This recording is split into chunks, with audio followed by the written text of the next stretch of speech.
Hey, what's up, champions? Welcome to Financial Freedom TV. Thanks for jumping on. If you're watching a replay of this, please do me a massive favor and stick hashtag replay into the comments. And if you're brand new, if you're watching one of my videos for the first time, I would really appreciate if you said new into the comments so that I can welcome you to the tribe and say hello. And of course, if you get some value or you learn something from this video, feel free to share it because, if you got some value from this, if you've learned something, maybe if you share it, somebody else will learn something too. You will give them the same chance to learn something, to get better, to use this information in their business, etc. Hey, Antonio. Hey, Rena. Thanks for jumping on, guys. Hey, Olita. So today I wanted to talk about how to create influence. And before I even start, I have to give a shout out. What I'm about to share with you, I've learned from my mentor, Ray Higdon. He's absolutely awesome. If you haven't heard of him, if you're not following him, check him out on Facebook, on Instagram, check his podcast, Ray Higdon. Absolutely awesome guy. I learned so much from him. That guy is just unbelievable. So I learned this from him. So you hear this term influencer a lot nowadays, but a lot of people don't even know what that means to be an influencer. What does it mean to be an influencer? What it means to be influential? You know what I mean? So I wanted to give you 3 ways how you can build your influence, how you can become an influencer, how you can start influencing other people. Hey Chico, hey Violetta, hey Stephanie, hey Inga. Thanks for jumping on, guys. I appreciate you. So first way, and probably the easiest way of all, is to give people value. And what does it even mean, giving value? How do I give this value to somebody? Well, it's very simple. Will the person who watches your video or who sees your post be better off after watching your video than before? If the answer is yes, that means you're giving that person value. So if somebody jumps on your video and they learn something, or you make them smile, or you make them laugh, or you make them cry, or you make it entertaining, then they got value from it because they are leaving this video better off than before, right? So there's 2 ways how you can give value on video. 1 is entertainment, and 2 is education. So entertainment would be maybe you sing, or you dance, or you make jokes, or you play an instrument or something like that. You show a talent, right? So if you're blessed with a talent, use it. Like, share it, get on a Facebook Live and sing or dance or whatever, unfortunately, I'm not one of them.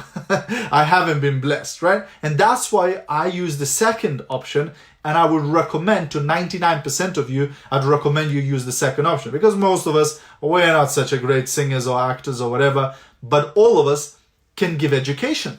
We can provide tips. We can provide advice, right? So if you read a book and you picked up something useful, tell. If you watch television tonight and you watch Oprah and you pick up an advice that's useful, share it. You read an article in a newspaper, you got value from it, share it. You watch a movie and there's a great life lesson in the movie, share it. You know what I mean? So every time you learn something or you get some information, you can actually share it.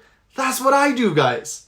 I don't come up with these ideas. I'm not a genius that just comes up. Like, today is episode 444.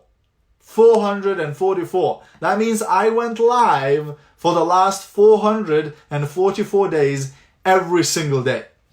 I know. Awesome. I'm so proud of myself, guys. Right? So it's just amazing, right? But out of those 444 videos, guess what? 442 were not my ideas. Was something that I learned at a training, or something I learned by watching a video course, or something I learned from a book, or something I learned from a podcast, etc. I'm just a sponge of ideas. Whenever I hear a great idea, a personal development idea or a business idea or whatever, I go, I'll share that with my guys. I share that with my champions, because maybe they will get some value from that too. If for me that was important, if for me that was interesting, I think it may be interesting for you. And that's all I do. But do you have to do videos about personal development and business? Of course not. You could do videos about gardening. You could do videos about being a mom. You could do videos about playing basketball. You could do videos about anything, right? And you could become an influencer in that particular topic, in that particular area, right?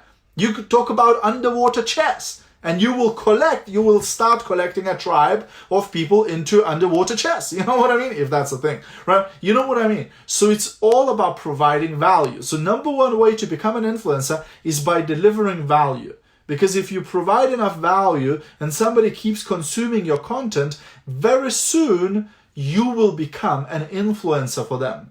They will start trusting you and your judgment, and they will start listening to your advice and following your advice.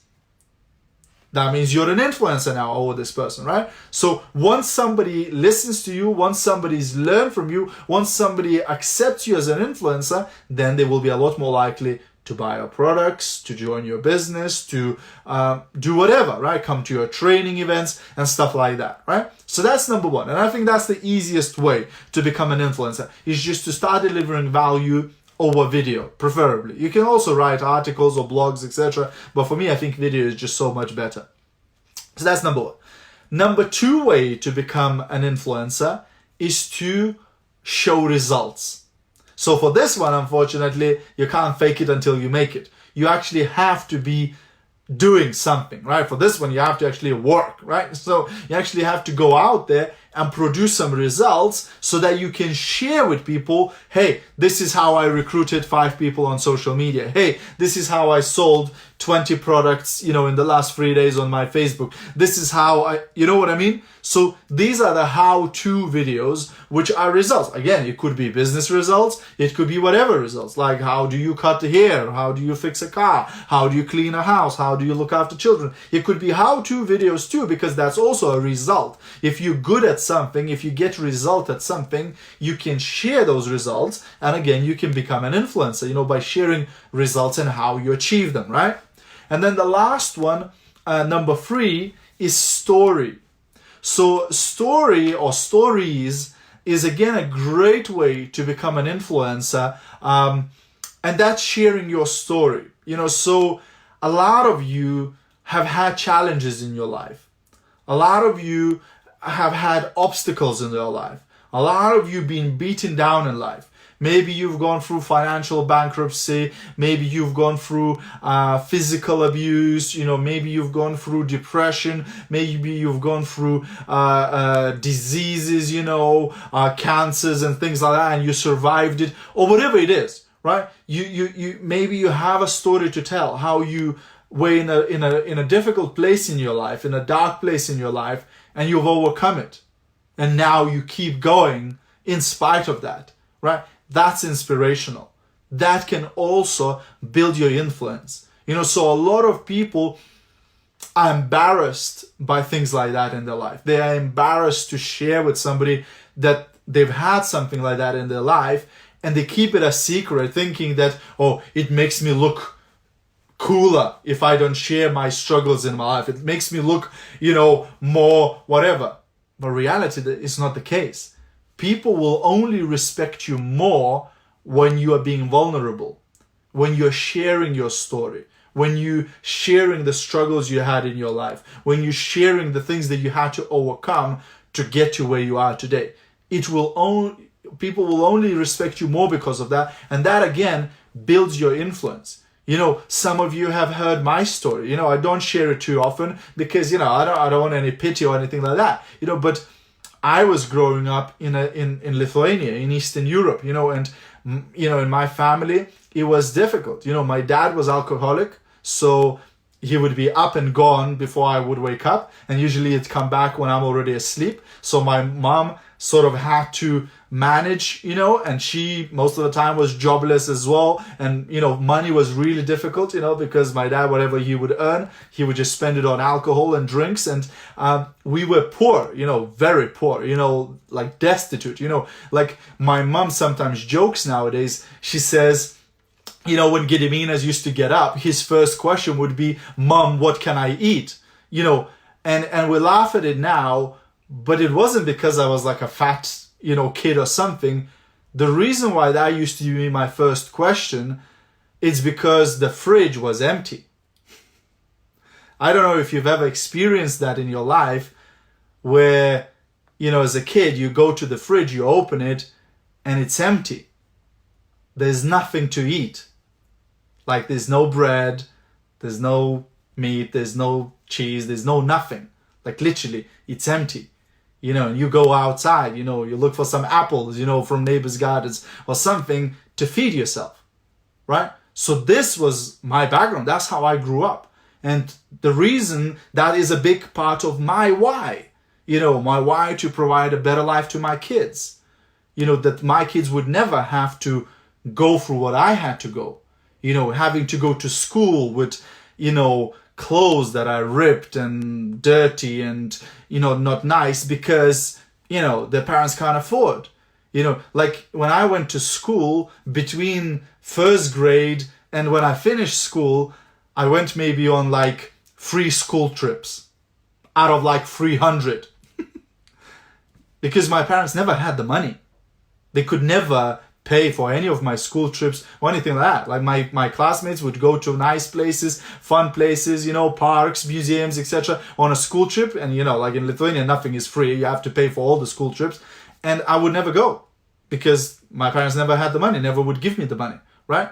So my kids, like they go to every school trip possible. Like I pay for all of them. Like if there's a chance for them to go, like unless we're flying somewhere on a holiday as it is, like I always pay for them to go on school trips. Like my daughter now, she's in secondary school. They've got a school trip coming up to Greece. To Greece, you know, like she's 11 years old. You know, the school trip to Greece, like it's like 600 quid. But we'll find the money and we'll make sure that she goes, right? Like when I was a kid, that would have been impossible, right?